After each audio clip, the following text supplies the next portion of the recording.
Welcome students to class again. ठीक है, आज हम बात करेंगे क्लास 9 हिस्ट्री के फर्स्ट चैप्टर के जो इंपॉर्टेंट टॉपिक्स हैं जो एग्जाम्स में बार बार पूछे जाते हैं। ठीक है, उनकी हम बात करेंगे। पिछले लाइव सेशन में भी कुछ इंपॉर्टेंट टॉपिक्स के बारे में बताया था। आज भी कुछ ऐसे टॉपिक्स हैं जिनके बारे में आपको मैं एक्सप्लेनेशन दूंगा और ये टॉपिक्स कई बार एग्जामिनर आपसे एग्जाम्स में पूछता है। चलते हैं अपने फर्स्ट टॉपिक की तरफ। अपनी स्क्रीन पे देख ही रहे हैं आप लोग। तो first topic is the outbreak of the revolution. अब बेसिकली बेटा हमने फ्रेंच रेवोल्यूशन वर्ड बहुत बार सुना है। ठीक है, स्कूल्स में, ट्यूशंस में, क्लासेस में, बुक में बहुत बार फ्रेंच रेवोल्यूशन चैप्टर हमने सुना है। बट बेसिकली जो फ्रेंच रेवोल्यूशन था उसकी स्टार्टिंग हुई कहाँ से?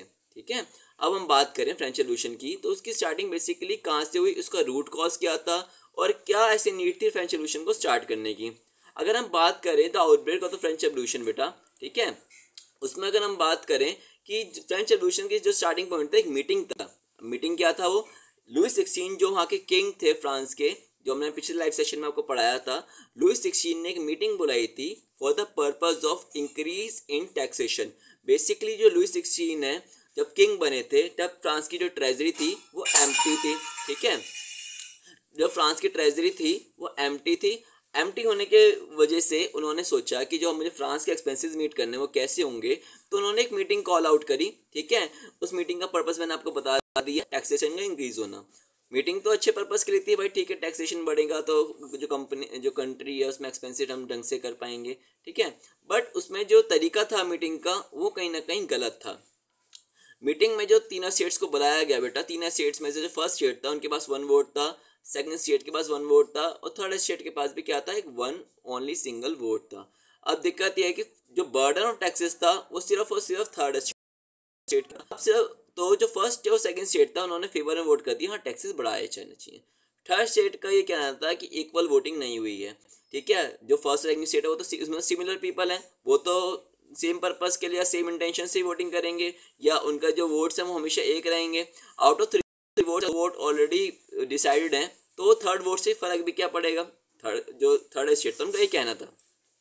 तो उन्होंने 40,000 लेटर्स लिखे इस पर्पस के लिए किंग को समझाने के लिए। बट लुई 16 को ये बात कहीं से भी समझ नहीं आई।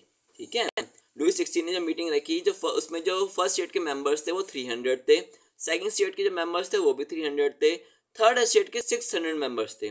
तो थर्ड स्टेट के लोगों ने बोला अगर सच में इक्वालिटी होनी चाहिए इस मीटिंग में तो ऐसा करिए, आप 1 पर्सन 1 वोट का अधिकार सबको दे दीजिए। पर स्टेट 1 वोट नहीं, 1 पर्सन 1 वोट, हर पर्सन के पास एक वोट दे दीजिए। फिर देख लेंगे कितने लोग चाहते हैं कि टैक्सेशन बढ़ाई जाए, कितने लोग नहीं चाहते। पर लुई 16 ने उनकी जो पर्सपेक्टिव था, ठीक है, जो भी उनका पर्सपेक्टिव था, वो उसको जो था रिजेक्ट कर दिया कि मैं आपका कोई पर्सपेक्टिव नहीं मानूंगा। ठीक है, आपको इसी वोटिंग को फॉलो करना पड़ेगा और मेरे डिसीजंस को मानना पड़ेगा।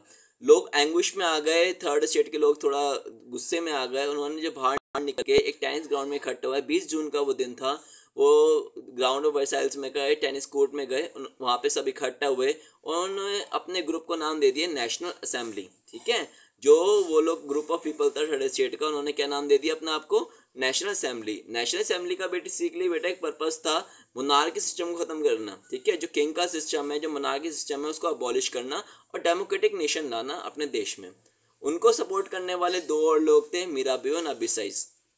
ठीक है, मिराबियो और अबिसाइज दोनों फर्स्ट और सेकंड स्टेट के लोग थे। मिराबियो एक नोबल फैमिली से, अबिसाइज एक पीरिस थे।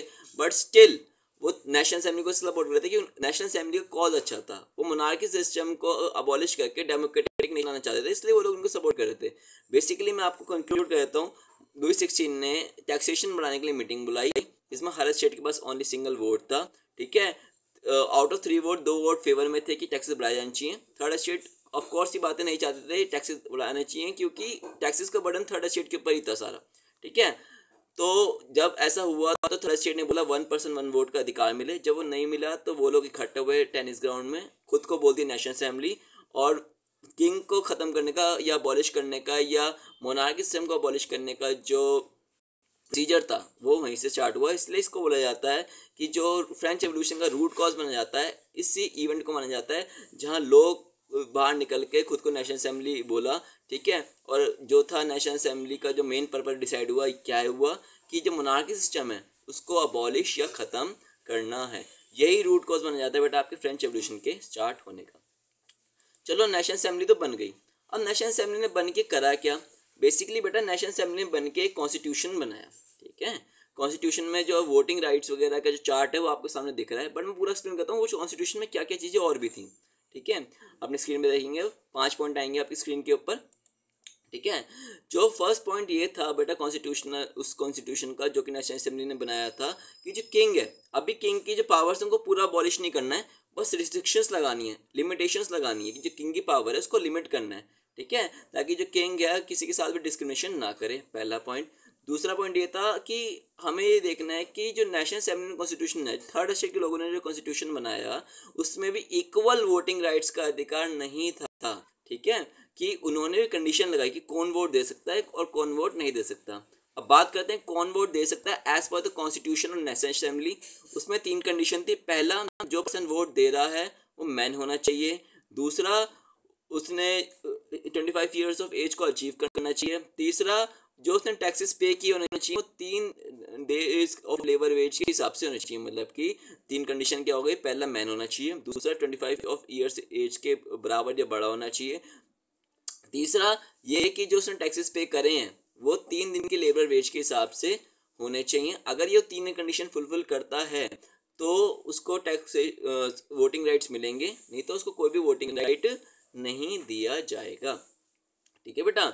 तो 3 कंडीशंस हो गई। बाकी सबको बोला गया पैसिव सिटीजन, जो वोट दे सकते हैं वो एक्टिव सिटीजन, जो वोट नहीं दे सकते वो पैसिव सिटीजन, जो इन कंडीशन को फुलफिल नहीं करेंगे। और वुमेन को यहाँ पे वोटिंग राइट्स नहीं मिले, और आपको तो पता होगा या हम आगे वाले चैप्टर में पढ़ेंगे, वुमेन ने 200 ईयर्स स्ट्रगल किया था सिर्फ वोटिंग राइट्स के लिए, ठीक है।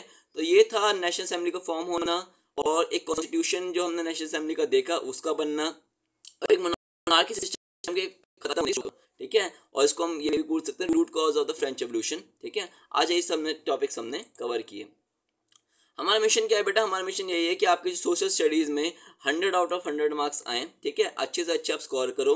रोज़ हम लाइव स्ट्रीमिंग करते हैं, रोज़ हम वीडियोस अपलोड करते हैं, चैप्टर वाइज एक सीरीज़ चल रही है।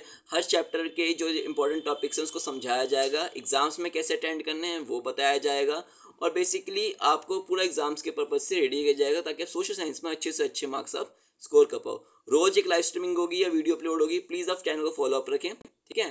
तो मिलते हैं नेक्स्ट वीडियो में, थैंक यू।